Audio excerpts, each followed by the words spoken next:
Okay, so we're down at the bench, and the whole purpose of this, it will be a short video, is to show you how I'm going to use the UMP pigments to create some rust effects.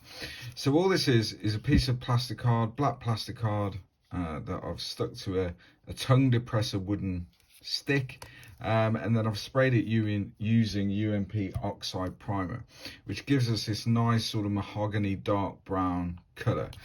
So the idea is you could do this on any sort of panel or exhaust or whatever, to create this effect or something similar. So all we need some of this stuff, which is the Tamiya panel line accent color in brown.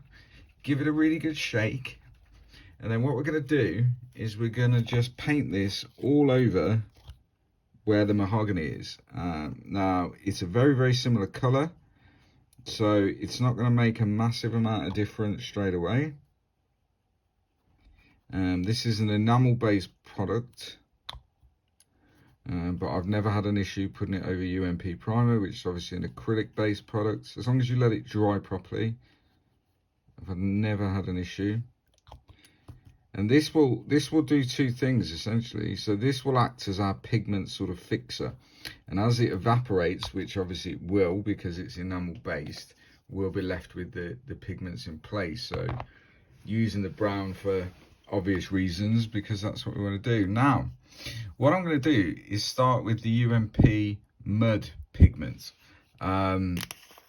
which may seem counterintuitive as they do a rust and light rust, but this is a good base color I find for rust. It's kind of this reddish brown. So using an old brush, we're just going to dab this all over what would be our panel, I guess, or our exhaust. Don't use a new brush because you'll ruin your brushes doing this.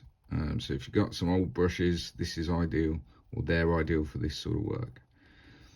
So there we go. We'll let that sort of blend into the enamel accent color, like so. So hopefully you can see already,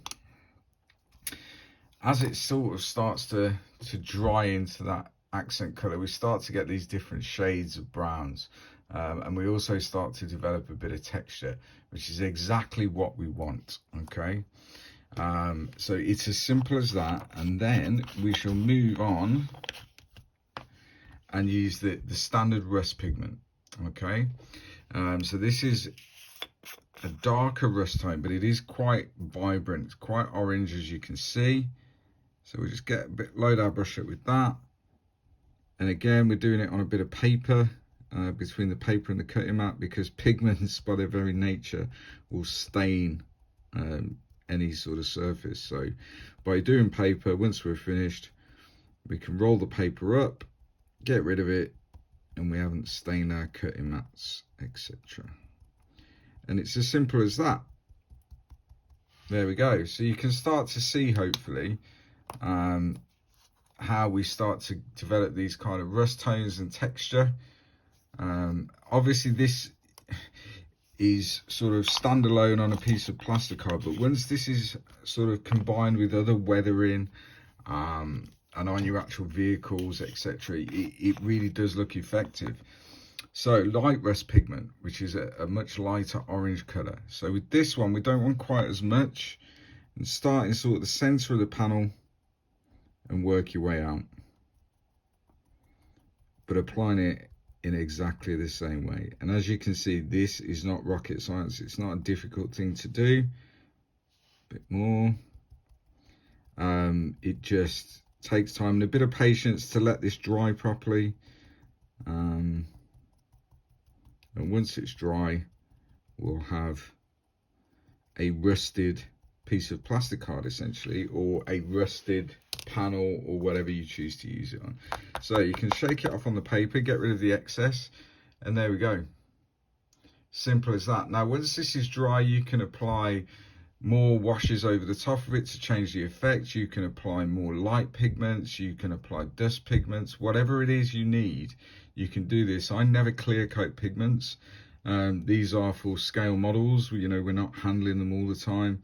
So once we've got rid of that excess, which we have now, as you can see, you know, as long as we're not handling it all the time, I don't clear coat it. The reason for that is as soon as you put a clear coat over a pigment, you change this effect. And I like the effect as it is. So that's kind of how we do it. So it's very, very simple. Go and get some UMP pigments and some of the oxide primer, and you can see that took what, 5 minutes at the most to achieve that. Dead simple. So yeah, that's it. That's how you do rust effects in the main. If I'm doing them on wargaming type stuff, then I'll use a different technique because I'll be handling those. But on scale models, this is how I do it, and you can play around with the shades and everything else. So yeah, till next time guys, stay safe, happy hobby.